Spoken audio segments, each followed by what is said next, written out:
Yes, sir. That idea which I worked on for the project will be very helpful now.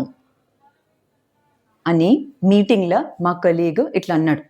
Actually project కోసము last week కూర్చొని ఆ idea మీద work చేసింది నేను. కానీ ఇటువంటి మీటింగ్స్, ప్రెజెంటేషన్స్ రాగానే పక్కనోడు వచ్చి పేరు కొట్టేస్తాడు. ఎంతవరకు సమంజసం ఇది?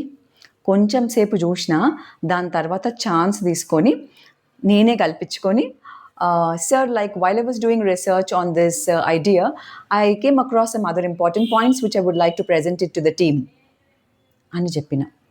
అట్లా చెప్పంగానే ఇక రీసెర్చ్ ఇంపార్టెంట్ పాయింట్స్ అనగానే ఆ టాపిక్ మీద ఐడియా మీద డెప్త్ నాకు ఉందని, ఆ ఐడియా మీద నేనే వర్క్ చేసిన అనేసి ఆ రూమ్లో అందరికీ అర్థమైపోయింది. ఈ క్రెడిట్ స్టీలింగ్ అన్న కాన్సెప్ట్ ఆఫీసెస్లో చాలా కామన్.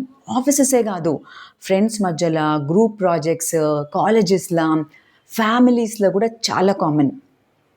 బట్ ఇది కరెక్టా?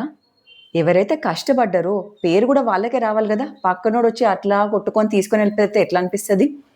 కాకపోతే నేను చేసిన అన్నట్టు చిన్నపిల్లల్లాగా కాకుండా కరెక్ట్గా, సమ్మగా, స్కిల్ఫుల్గా ఆ క్రెడిట్ని మనం ఎట్లా రీక్లెయిమ్ చేసుకోవాలో ఆ స్కిల్ చాలా ఇంపార్టెంట్.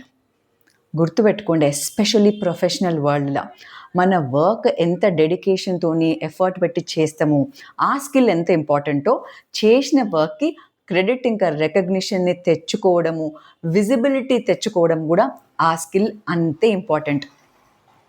మీరెప్పుడైనా చేసి పక్కనోడు క్రెడిట్ కొట్టేసిన సిచ్యువేషన్స్ ఉన్నాయా? అయితే కమెంట్ చేయండి.